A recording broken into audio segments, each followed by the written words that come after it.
Cashflow Diary Podcast, episode 126. Welcome to yet another exciting episode of the CashFlow Diary Podcast, the podcast that teaches you insider tips, tactics, and strategies for creating leverage streams of cash flow into your life. Learn from top-performing entrepreneurs, business owners, investors, and thought leaders from across the globe as they share their secrets to success.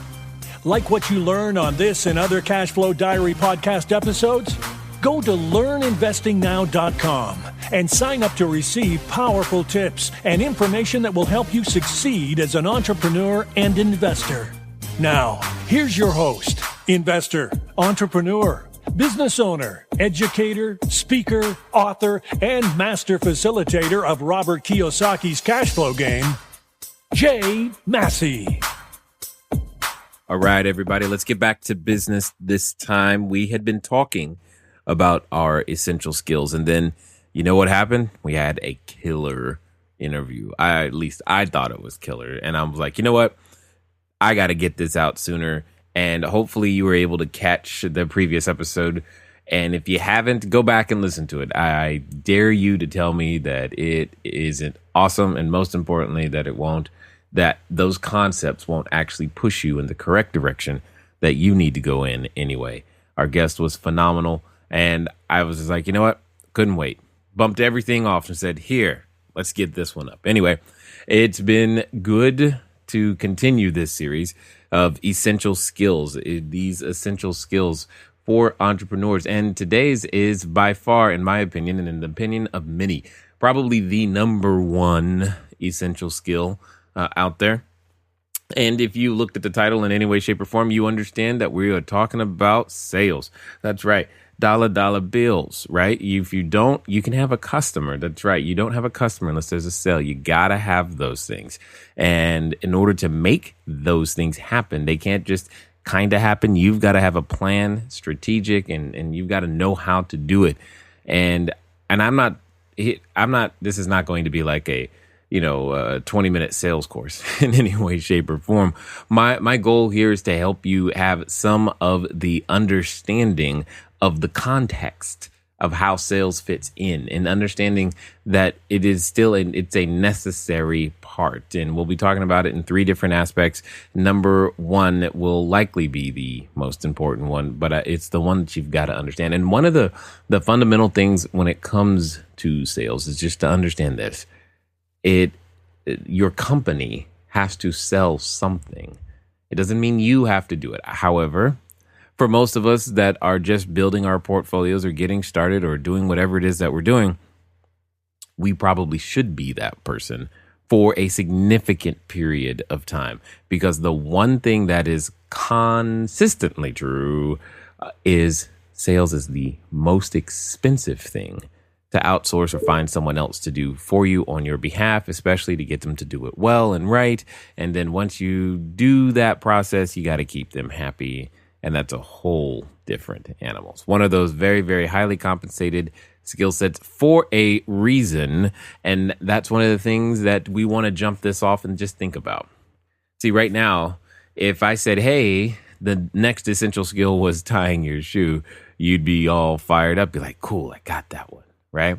And if I said the next essential skill was typing, right? There was a time in the world where something like typing, it was new. It was like, oh my gosh, have you seen that thing called a typewriter?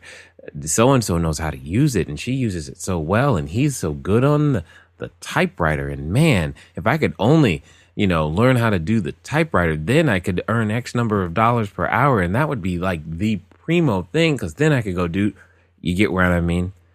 It's about skill sets. We are fundamentally in a skill set game, people, not an education game, meaning he who knows the most isn't necessarily the one that's going to win. It's he who knows how to do the most and execute. That's a completely different story. That's what I want to drive home. It's about skill sets. Now, you were born with some, you mastered a few more. And sometimes, unfortunately, this is one of the most damaging things I think about our educational system or educational systems as they are traditionally understood worldwide. is that we think that once we have graduated from that traditional education system, we are done learning and or picking up new skills. Absolutely, completely false. There's a reason that doctors and lawyers and financial planners and many other individuals with licenses have this thing called continuing education, is because it should, well, continue. Here's my point. He or she with the most skill sets wins. How many skill sets have you gained in the last 12 months? Okay, maybe that's not long enough. Last 24 months, 36 months. Would there be anyone in your life that could point to you and say, hey, wow, you've learned some things. You do things differently. You are more efficient here. You learned a whole new different thing in any way, shape, or form. Adding new skill sets is the name of the game for you, your brand, your business, and how you're going to be able to continue to scale and reach more customers. Restricting yourself to just what you know is a problem. Now, if you do choose to do that, understand your business still needs somebody to do it. So therefore, you're going to have to learn to go attract the individual and retain the individual who is going to do that skill set for you, which by default means you're going to end up gaining a new skill, which is known as recruitment and then management and then leadership, which is completely fine. You're still going to have to learn them anyway, no matter how it goes down. In fact, you're going to have to learn sales because, get this, to hire the salesperson, you got to sell them on the job. It's awesome. All of those pieces go together all the time. They are always present. So there's no avoiding them. So keep that in mind. Now, let's talk about some things as it relates to sales. First and foremost, understand this thing. Nothing happens until there's a sale. You say to me, Jay, well, I don't understand how the electric bill is going to work on this particular property, or what about the utilities, or what about government grants, and what about this, and you know what, it sold for this much 12 years ago. Well, that's wonderful. Nothing happens until there's a sale. You don't need a customer service department. You don't need tech support until there's a sale. If there's no sale, there's no sense in worrying about customer service or tech support. The first thing is to go out there and sell your idea. So as soon as you come up with that next great idea, the next phone call should be to anyone willing to listen and give them a pitch. You're like, I don't even know what the product is, or what about this, and how would this part of the product work? It doesn't matter yet. What matters is, can you sell it? Can you find a way to transfer your energy, your idea to someone else so much so that they go, you know what? That sounds valuable. In fact, let me pay you for that. That would be awesome. Don't worry about all of those other things that are coming into your head. Try to sell your idea. In fact, these are the 5 questions you need to answer in this order all the time to be able to build any business around any concept, idea, or problem that you're solving. These are the 5 questions in this order. It's why, what, when, who, and how. See, most of the time when we come up with a genius idea, the first thing we go is, how on earth am I going to do that?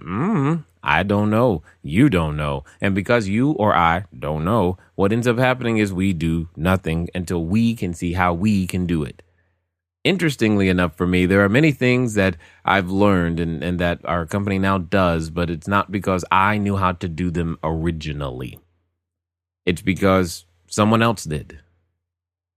And the interesting thing is even on those things that I did know how to do, they didn't get done for a long time until someone else was able to come along and help me get them up by a certain deadline. But in order for that to happen, I had to be clear on what I wanted done, and most importantly, then therefore why it was necessary. The most important thing you can get clear on right now is, why on earth would you want to subject yourself to this brain damage? Remember, there is an easier way. You can't say, Jay, I just want to earn more money. Wrong answer. Why are you doing this? If you want to just earn more money, if you're currently working a job, go get a second one. Guess what? Goal accomplished.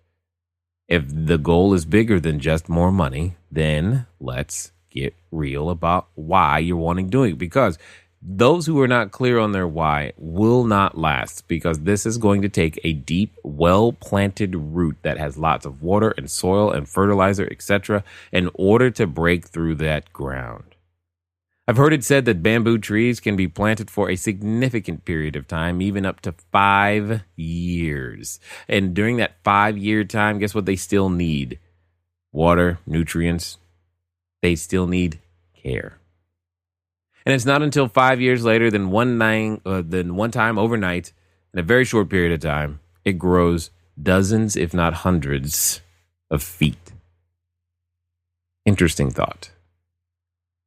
You could be right now in your 5-year period and not even know it, which would be interesting if you fail to water and nurture and care for that seed that's been planted and sitting in you for quite some time. But you've got to be clear on what that seed is, why it's so important. Because building a team around yourself is difficult if you don't know why you're doing it and what it is that you need to get accomplished. You must be clear. Clarity, write this down. Clarity leads to power. The power to do 2 very specific and necessary things in your role as CEO or president or managing member or whatever it is you wish to call yourself. Those 2 things are the power to decide and the power to act. Many people think they know how to decide, but they don't understand the word decision has to do with the root word deci, meaning to cut. And if you cut, if you turn away from and or leave something behind, the options got fewer. If I ask you right now to turn your head to the left, you by default cannot see what is on your right because you have turned your head to the left. You cut off the option of looking to the things on your right. You could be completely blindsided by anything coming from your right now because you are looking to the left. Hopefully you weren't driving and you didn't do that. But you get my point. All I'm saying is he or she who is clear on why they're doing it can then move to the next step of deciding and acting. Because even if you do manage to create a decision, and trust me here, decisions are created. If you can create the environment where you are able to consistently create decisions, that's good. The next thing, though, is, are you able to act on them? You must learn to be able to make decisions with enough information, not all, and then act on them. Because the first sale that you must make is to yourself. So again, I repeat the questions. It goes with why, what, when, who, then, how. Once you're clear on the why, you can begin to understand the what it is that you need to do in order to see those things come to life. And then when that happens, that you are now clear on the what, it's easy to go and say, hey, when would I like to see these things? And then once you realize how overwhelming what it is that you want is, you're like, man, I need some help. Who can help me with just this piece? What's interesting is you don't need to know how this piece is going to be done. But you must be clear on the why and the what so that you can communicate to the person who is the who that's going to help you execute by your deadline what it is that you're looking to do and that you're now clear on why you're doing it. Because if you are not clear to that person, they're not going to be able to be of their greatest benefit. And they will then figure out how, which is great, which is exactly where you want to be. You don't want to be the one that has to come up with all of the answers all of the time. Individuals working with you should be able to own their position, their objective, and make it happen. Ask them to come up with the how. Well, I've never done that before. I didn't ask you if you'd done it before. I asked you to do it. And that's what I'm looking for. That's what you should be looking for. Because nothing happens until there's a sale. And one of the most important sales, as I've said before, is to yourself. And then also, as you probably have guessed, to the team member. You don't need the tech support. You don't need the customer service. Go make a sale. Let me, at this moment, address something that you might be thinking. Or you may have said, or in fact, even if you did actually make it this far, I congratulate you already, especially if you're feeling this way. If you said to yourself, you know what, Jay, I don't like sales. I'm going to say, you're lying. You love them. You absolutely can't wait to make your next sale, in fact. You probably made sales today, even though you did not collect a check. Here's my point. It's not selling. That's what you don't like. Most of us love to assist other people and help them to their destination, especially when we see that we can be a resource to helping them, that we have something that they could use or leverage for their gain to be able to get what they said they wanted. And from that perspective, you can now understand that sales equals service. In fact, unless I sell you something, I am prevented from serving you. I would love to serve you, however, that therefore facilitates that there must be a negotiation of a fair exchange of value. Keywords being fair exchange of value. A general principle that we strive to abide by all the time, and I do mean all the time, is to give more in use value than you take in cash value. To give more in use value than you take in cash value. Many of you may have actually gone over to learninvestingnow.com, and this is how we give more in use value than we take in cash value. One of the things that has been collected at learninvestingnow.com is the due diligence checklist. Well, a lot of due diligence, and again, many experienced investors will tell you this. You think you can ask all the questions up front, and you're absolutely wrong. However, as you go, one of the wise things to do is to, when you realize that certain things cause you a really big headache, is to begin to ask for those things up front. So that the next time, something else gets the privilege of causing you a headache, but that's okay. You're committed to the destination, not to this event. And what you must do is you must continue past that, but also document what happened. Therein lies the value, in my opinion, for our due diligence checklist. Because we've gone through hundreds of transactions, tens of millions of dollars, not only in private capital, but also in real estate deals. And we documented the things that we have to keep asking for to help us prevent from making errors in judgments that cost time or money later. And the time or money later that is now saved is well spent, well invested, well worth it. And that is an item we give you for free. I've given you more in use value than I take in cash value. And that's on purpose, because I believe that that's a negotiation of a very, very fair exchange. Because you must, in order to receive that document, give us at least your email and allow us to communicate with you.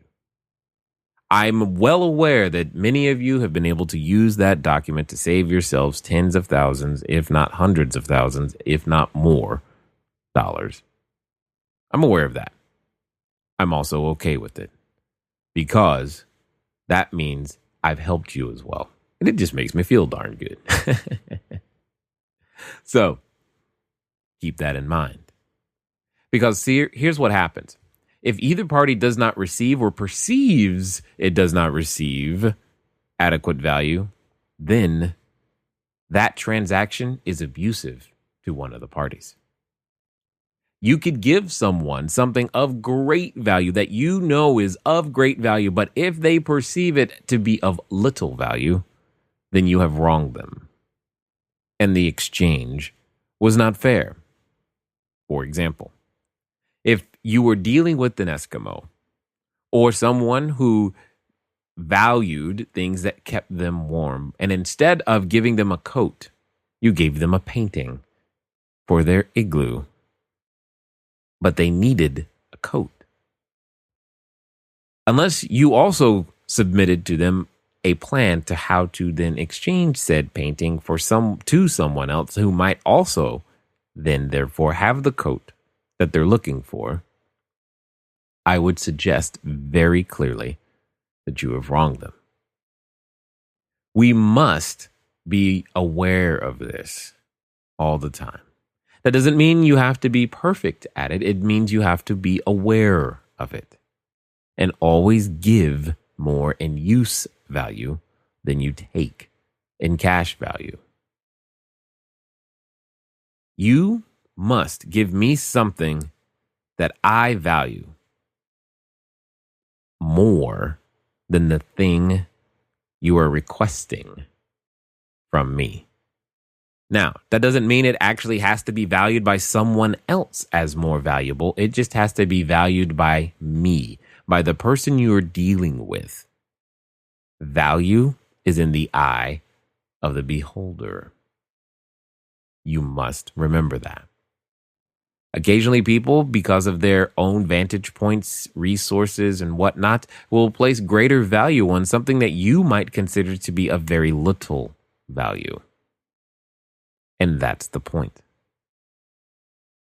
That's when an exchange has the ability to actually take place and be of benefit to all parties involved. And that's exactly what you're looking for. That's why when someone says to me that, hey, my house just burnt down, there's fire or flood or water damage or this is going on, they're now communicating something that they consider to be of lesser value. And they're now saying, hey, I would love to have what you have, which I currently see as something of greater value. And in those situations, I often go, well, I like your property, which I can see to be of greater value to me than whatever it is that I'm currently possessing that you say you want. And an exchange can begin to take place.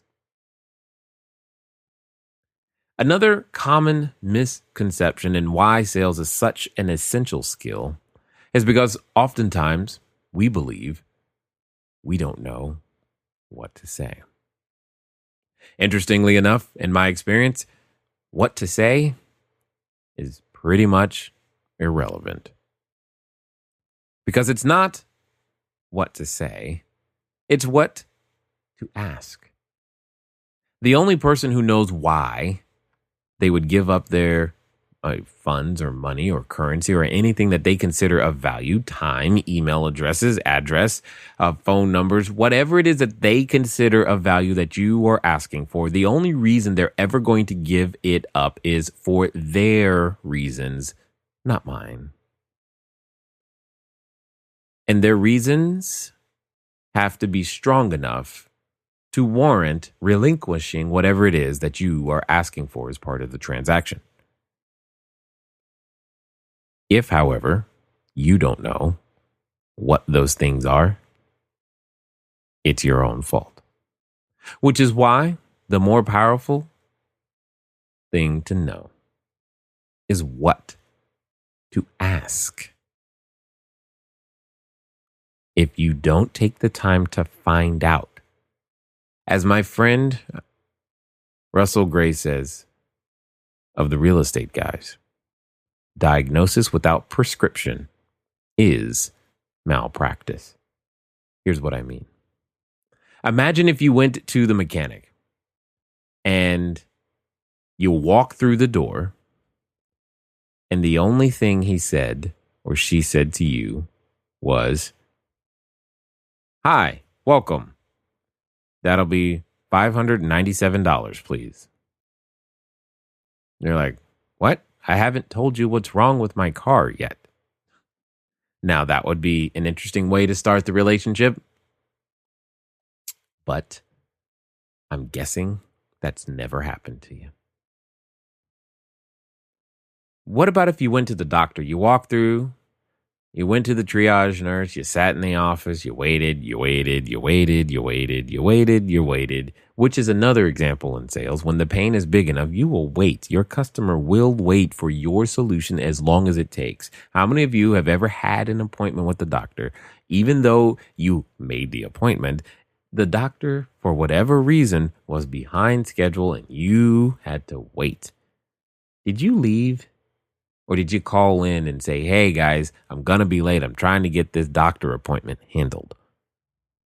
That's just food for thought. When the pain is big enough, your customer will wait. But here's my point. What if by the time you finally got through the doctor and the triage nurse, you're in the room, you're done the waiting, he or she walks in, they got the clipboard, they're staring at you, and they just go, You go, what? And then they say, well, take 2 of these, you'll be fine. Well, doc, I haven't told you what's wrong yet. Yeah, I know. Just take 2 of these. That's my point. Prescription without diagnosis is malpractice. And it's high time that many of us, yes, you, listening, learned to become professional people who sell stuff. Notice the order in which I said this. I didn't say become a salesperson because most of you know how salespeople are treated. I said become a professional person who happens to sell stuff. And when you do that, your world will begin to change. So if it's not what to say and it's what to ask, I'm going to leave you with some homework, if you will, so that you can begin this question asking journey that I so thoroughly enjoy. I love studying great questions. I love them. They're fun. I try to put myself in situations to where I can pick up new questions all the time. And so I'm going to share some of my inside secrets of where to find the best questions to ask inside of a sales conversation so that you can have them and be armed too. Because one of the best things you could ever do is to study the questions of those that are accomplished at what you are looking to do. Because there's a reason they're asking. There's a reason that they ask in the order that they're asking. There's a reason that they ask when they ask. There's a reason that they ask how they ask. And these are all deeper things that you can begin to ask other than just understanding what they're asking. Find out why and when. Why did they ask that? Why did they ask it right then? Why did they ask it that way? And what did you hear and or see in this other person that made you believe that they would have the answer? These are great questions you can ask about every question ever asked. And it will begin to reveal how someone is thinking, their motivations, and you'll be able to match up and duplicate and mimic and become better yourself. So, I'll leave you today with 4 very specific places that you could go right now to learn some of the absolute best questions to ask so that you can go and become better and become that professional person who happens to sell stuff. The first place I'm going to suggest very strongly is QVC, or second place, the Home Shopping Network. These are 2 channels, at least they run in the US and many other syndicated places, satellite, blah, blah, blah. Here's the point. All they do is sell stuff all day long. And people voluntarily turn on those channels to be sold stuff. They know the point of the channel is someone's going to come on the TV and sell me something. All right? And they do it voluntarily. Keep that in mind about your customer as well. Another place to go that's really not that popular, but definitely a great place to study some questions, is a car sales lot. What is the first question that the salesperson asks you? They've been trained to ask you that first question for a reason and very specifically. I'm almost willing to bet that it is a verbatim question that they are supposed to ask in the same way every time so that it generates a very hyper similar result. And then they continue to ask more questions. Even when you say, hey, I'm just looking for the bathroom, they've got an answer that will somehow lead you to a test drive at some point during that visit. It's about the questions. The last place that I'm going to share with you today, and definitely probably one of the most unpopular places, and you're not going to like what I have to say, but I'm telling you to go anyway. Not because I earn any money from this or anything. You're going to study questions. I'm going to ask you to go to a timeshare, shared vacation ownership, something of that type presentation. You're like, Jay, you have got to be crazy. Maybe that is true. I don't know. However, here's what I do know. I know that the person who goes to the timeshare presentation, the potential customer, has made an agreement with their significant other and said, we're not buying anything tonight, right, honey? Not at all. I don't care what they give us. We're not buying anything. Let's shake on it. Everything's great. They get in their car. They head down to the presentation with that agreement solidly, firmly in place, reconfirming with each other all the way there.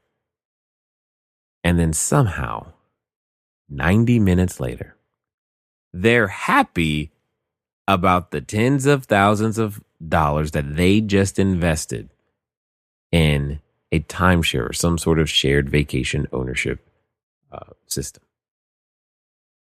They're happy about it. What happened to that agreement that they had made just 90 minutes earlier? How did you go from we're not buying anything, we're just going to show up for the free movie tickets, to, yeah, that absolutely made sense? See, it's questions that help people move through the process, come to their own realization. And once they realize, hey, I'm in pain, we will do whatever we've got to do to resolve the pain. It's been fun talking to you soon. I look forward to talking to you again. Until next time.